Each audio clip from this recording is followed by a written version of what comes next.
Hello, good morning from London, from my garden, and I wanted to wish you a very happy Earth Day. I think it's the 50th Earth Day today, so to celebrate Earth Day, I thought I'd just share with you some reflections about the importance of our relationship with Earth. Well, I think the first thing is that, as many people would also say, is that we have become a little bit disconnected with Earth, and I think part of that reason is because as human beings we feel perhaps arrogant or special compared to other animals. And I don't think we're as different as many of us believe, to be honest. I believe in evolution. I think that the living world and all the living organisms have evolved. I'm not sure how many millions of years ago, but I think human beings just a very short period of time. If all living organisms started from the beginning of the year to where we are now, I think human beings, in terms of our evolution, have been only around for a few seconds, as far as I remember. So it's not been very long. And I think what's happened is that in our evolution and through the growth of our brain and the way our brain works in terms of communication and language and the way we classify things, and also the fact that we have self-awareness like a few other animals. I believe elephants, dolphins and gorillas, I think one or two other animals have it, but on top of that we've got this amazing way of communicating and language and processing and identifying things. So the nature of the way our brain works is that we break things up. We say, as I'm sitting here, I can see path, I can see grass, I can see bush, I can see the fence, the sunshine, the clouds, the sky. We don't see things as one whole so easily. We do when we're very, very young, but as we start to grow self-awareness around the age of 1.5, and our ego starts to develop, the sense of I am, the sense of me, and the sense of you, that sense of separation, I think is maybe at the root cause of the challenges that we're currently facing. So from a mindful perspective and taking more of the perspective of looking inwards rather than rushing to make changes outwards, I think turning our attention inwards and reflecting on actually who is this person who I call I all the time, and this ego, what makes me think that I can make such a big difference or take so much responsibility for what's going on.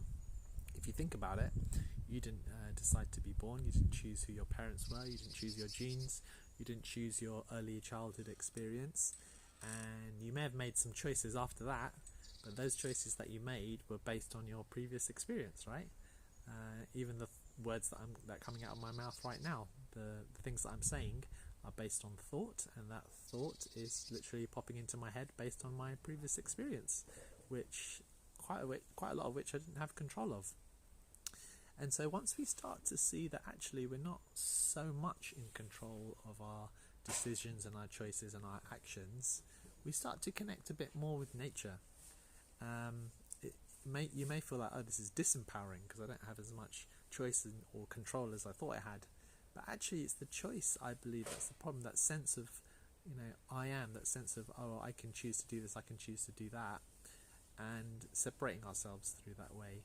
Whereas if you look at an animal, they're very much more instinctive. They're more in tune with their instincts, and feelings arise and actions take place, and they're just living in the moment. And I believe once we start to see who we are, what our true nature is, the fact that actually we're driven very much by our unconscious, by our programming, by our genetics and our environment, then we start to realize that actually we're very much similar to the natural world. We're very similar to animals, and this drive to change and progress and fix things and to criticize and to blame also starts to diminish, I believe. So have a little think about that. How are you on Earth Day? It's a wonderful opportunity to think about actually, we say Mother Earth because literally we are of the earth. We're made of the earth, and the food that we eat is from the earth. So we're not actually separate from that. We didn't choose to pop up on the planet as we have. We find ourselves in this situation situation right now, rather than feeling too much weight of responsibility and we've got to make a difference and rushing to change, what about if we turn inwards for a few moments and think, hang on a minute, who am I? What's my connection with the earth? How am I connected to it? And maybe when I start to understand myself a little bit better and who I am, then I won't create as much damage to the earth, perhaps, because I'm not rushing around trying to fix things or correct things or to make things better. And the journey becomes a little bit more reflective and at ease and at one with the way the natural world goes. I don't know if that made any sense at all, but these are my personal reflections at the moment. I think having some time out during this pandemic has got me thinking a little bit more like I used to think, actually, back when I was at university, along the lines of non-duality and spirituality. And I think as we connect to our true nature and how we're connected with each other and the world around us, I think that very perception and seeing makes all the difference. Thanks lots for watching. If you enjoyed it and like more videos, perhaps like this, perhaps more about mindfulness and other things, then please do subscribe, and I hope to chat to you again next week. Bye for now.